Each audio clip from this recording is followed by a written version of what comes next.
బాధ్యత అంతా మీ మీదే ఉంది. ఇవాళ ఫోన్ ట్యాపింగ్ అని చెప్పన్నారు, చాలా అంశాలు బయటకు వస్తున్నాయి. మరి ఇప్పుడు చర్యలన్నీ మీ దగ్గర నుంచే జరగాలి. ఇంకా ఎంతకాలం పట్టే అవకాశం ఉంది? మీకు రెండు క్లాసిక్ ఎగ్జాంపుల్ చెప్తా. కేసీఆర్ అన్నాడు, ఎవరు రాధాకృష్ణరావు ఎవడు 100 మందిలో వాడకుండా పొద్దున లేవని నాకు ఇంటెలిజెన్స్ వాళ్ళు తీసుకొచ్చి రిపోర్ట్ ఇస్తారు, వాడు తెచ్చింది ఎవరి దగ్గర పోయి తెచ్చిండు, ఎవరిని అడిగి తెచ్చిండు, ఏ పరీక్ష నాకెందుక, నేను సీఎం గుంటా నాకు ఒక కాగితం వస్తుంది ఇంటెలిజెన్స్ రిపోర్టు, ఈ ఎట తెచ్చిన వాడిని ఏమన్నాడు 100 మంది వీడియో కూడా అన్నాడు, గొట్టం కాడ అన్నాడు. అది కరెక్ట్. మీరు అర్థం చేసుకోండి. ఎందుకంటే నేను UPA 1లో కేసీఆర్ లేబర్ మినిస్టర్ ఉన్నప్పుడు నేను ప్రైవేట్ సెక్రటరీగా ఉన్న సందర్భంలో ఎవ్రీడే మార్నింగ్ మాకు ఇంటెలిజెన్స్ నివేదిక వచ్చేది, ఐబీ ఇన్ఫర్మేషన్ వచ్చేది సీల్డ్ కవర్ లో. అది ఓన్లీ క్యాబినెట్ మినిస్టర్ ఓపెన్ చేయాలి, మళ్ళీ కవర్ ఇంటెలిజెన్స్ కు ఐబీకి రిటర్న్ చేయాలి. వాళ్ళు దాన్ని వాడడానికి వీలేదు, కాపీ తీసుకోవడానికి వీలేదు. That is secret document. They collect all over country. అయితే అందులో ఇంపార్టెన్స్ దేనికి ఇస్తారంటే క్రాస్ బార్డర్ టెర్రరిజం కానీ ఎక్స్ట్రీమిజం కానీ లేదా ఇతర దేశాల నుంచి ముప్పు వచ్చేటువంటి వార్తలు ఉంటే దానికి సిగ్నిఫికెన్స్ తప్ప రొటీన్ మ్యాటర్స్ అనేది చదవడం, వాళ్ళ రిటర్న్ చేయడం, వాళ్ళ ఆఫీసులకి వెళ్ళిపోతాయి. ఇక్కడ మంత్రి దగ్గర పెట్టుకోవడానికి లేదు, కాపీ చేయడానికి లేదు, నేరం. అది కరెక్ట్ కాదు. అయితే ఆ టైంలో నాకు ఒక మిత్రుడు ఉండే మహారాష్ట్ర అక్కడ IPS ఆఫీసర్. ఆయన నాకు తెచ్చి 30 పేజీలు ఇచ్చాడు. ఆ 30 పేజీలు ఏంటంటే 3 నెలల లోపల నాకు ఎవడికి ఫోన్ చేసిండో నేను ఎవరికి ఫోన్ చేసిన మొత్తం డాటా. నేను ఏమన్నా దోస్తు గారు నువ్వు ఇదెందుకు చేసినావు, నాదెందుకు ట్యాప్ చేస్తే ముందర చెప్పాలంటే ముందు చెప్తే నా ఉద్యోగం పోద్ది, ఇది రొటీన్గా చేస్తాం మేము అంటే ఎట్లా చేస్తారని. అంటే 60 మంది PS ఉన్నారనుకో, 100 మంది PS ఉన్నారనుకో, ఆ 100 మంది ఈ నెల ఒక 30 మంది రాదిస్తాం. ఈ 30 మంది మేము ట్యాప్ చేస్తూనే ఉంటాం. దానికి పర్మిషన్ ఉండదు, ఏముండదు. రికార్డులో కనుక ఎవడన్నా మమ్మల్ని అడిగిండు అనుకో, దిలీప్ కుమార్ ఫోన్ ట్యాప్ చేసినావా అంటే మేము చేయలేదు, దిలీప్ కుమార్ కూడా అంటాం. అయితే ఈ మొత్తం 30 మంది ట్యాప్ చేసిన డాటాను అనలైజ్ చేయడానికి మా వింగ్ ఉంటుంది. ఈ వింగ్ కు వాళ్ళకి కావాల్సింది నీ కరప్షన్ కాదు, లేకపోతే నీకు వేరే వ్యక్తులతో మాట్లాడే సంబంధాలు కాదు, నువ్వు ఆస్తి కొన్నావా, ఇది నాకు సంబంధం లేదు. అక్కడ కనుక ఇతర దేశాలకు సంబంధించిన సమాచారం ఇక్కడి నుంచి క్రాస్ అయిందా, లేదా ఆయన క్రాస్ బార్డర్ టెర్రరిస్ట్ నీతో మాట్లాడిందా, ఇట్లాంటి దేశ సంరక్షణకు సంబంధించి భద్రతకు సంబంధించిన అంశాలు ఉంటే అప్పుడు మేము అఫీషియల్ గా రిక్వెస్ట్ పెడతాం.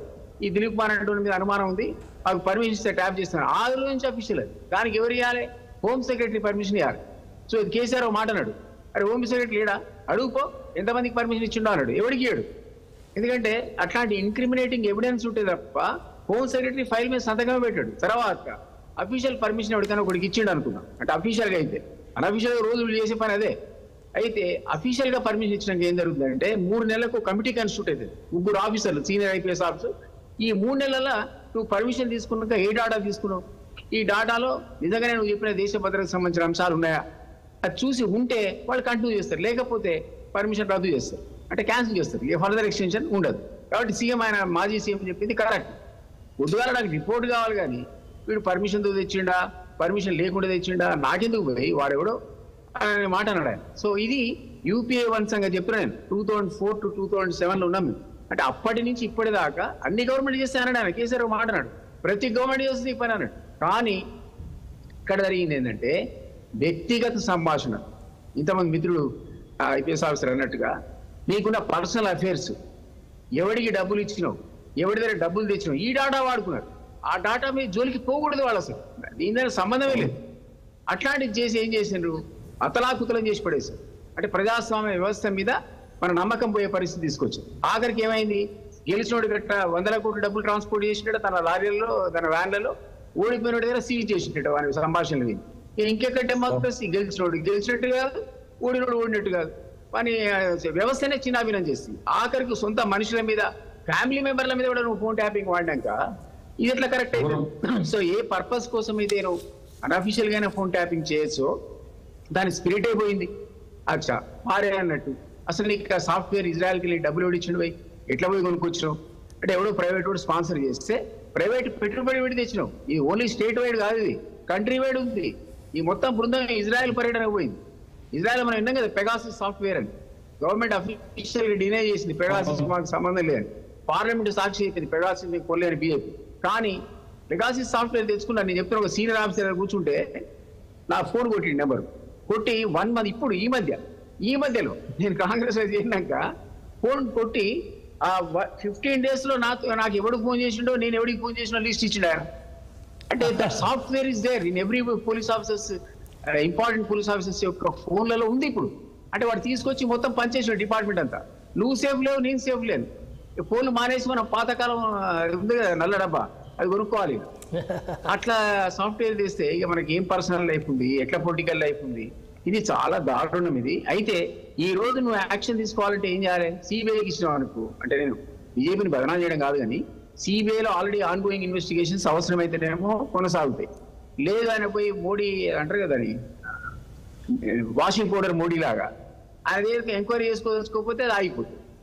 అందుకనే వాషింగ్ పౌడర్ మోడీ అనే పేరు వచ్చింది. కాబట్టి సిబిఐకి రాయాలంటే కూడా గవర్నమెంట్ అనుమానపడాల్సిన పరిస్థితే. వాళ్ళు కనుక రేపు పొద్దున బీఆర్ఎస్ బీజేపీతో అలయన్స్ పెట్టుకుందాం అనుకుందాం ఆఫ్టర్ ఎలక్షన్స్, ఏ ఎంక్వైరీ కాదు ఇక. కాబట్టి చేసేదో మేమే చేయాలి.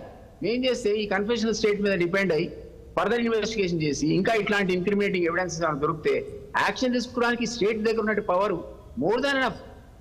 ఇప్పుడు సిబిఐ పంపినాం అనుకో, ఎస్ మెగాసిస్ ఎట్లా తెచ్చినావు, లేదా ఇతర రాష్ట్రాలకు సంబంధించింది క్రాస్ బార్డర్ ఉంది కాబట్టి వేరే స్టేట్స్ ఇన్వాల్వ్ ఉన్నాయి కాబట్టి సిబిఐకి అర్హత ఉంది, ఈడీకి అర్హత ఉంది, మనీ లాండరింగ్ ఉంది కాబట్టి. కానీ పంపితే ఇన్వెస్టిగేషన్ అనేది మనం అనుకున్న స్థాయిలో జరుగుతుంది అనేది క్వశ్చన్. ఈ రోజు మనం ఆ ఇన్వెస్టిగేషన్ చేస్తున్నాం కాబట్టి సహజంగా ఈ ఉన్న ఏజెన్సీస్ సిట్ కానీ లేదా విజిలెన్స్ కానీ ఇంకో ఏసీబీ కానీ ఇవన్నీ మన డైరెక్ట్ స్టేట్ కంట్రోల్లో ఉంది. వీళ్ళు కాస్త కూస్తో మన ప్రభుత్వం భయానికన్నా ఉన్న విషయాలు వాస్తవాలు బయటకు తీసుకొస్తే, అందులో ఉన్నటువంటి మొత్తం వ్యవహారం అంతా బయటకు వస్తే అప్పుడు మనం అన్న యాక్షన్ తీసుకోవాలి. లేదు మీరు అన్నట్టు ఇది సరిపోదు సిబిఐకి పోవాల్సింది అనుకుంటే ఆ ఎవిడెన్స్ తో సహా పంపిస్తే అప్పుడు ఇంకా సీరియస్ యాక్షన్ తీసుకునేటువంటి ఆస్కారం అవకాశం ఏర్పడతాయనేది నా ఉద్దేశం. ఓకే, అంటే అట్లా కాదు. ఇప్పుడు ఇక్కడ దిలీప్ కుమార్ గారు మీరు ఒక విషయం చెప్పాలి. ఇప్పుడు ఇందులో మల్టీ స్టేట్ సంబంధించిన ఇష్యూస్ ఉండే అవకాశం ఉంది. ఇప్పటిదాకా మన సర్వేశ్వర రెడ్డి గారు చెప్పినట్టు మనీ లాండరింగ్కి సంబంధించిన ఇష్యూస్ ఉన్నాయి, డబ్బులు పంపిణీకి సంబంధించి, లేకపోతే ఇవాళ ఇప్పటికే అలిగేషన్స్ వస్తున్నాయి మిగతా పార్టీలకు సంబంధించిన నాయకుల డబ్బులు ఆపడమే కాదు, అవసరం అనుకుంటే డబ్బులు అధికార పార్టీకి సంబంధించిన వారికి నేతలకు డబ్బులు కూడా ఇందులో సరఫరా జరిగింది. ఇందులో భాగంగా మాట ప్రకాష్ రెడ్డి గారు చెప్పింది కరెక్ట్. ఎక్కడెక్కడ ఎలక్షన్ లో 100 కోట్లు తరలించారో, ఎక్కడెక్కడైతే పట్టుబడి ఆపినరో వీటన్నిటి కూడా ఎలక్షన్ కమిషన్ సీరియస్ తీసుకొని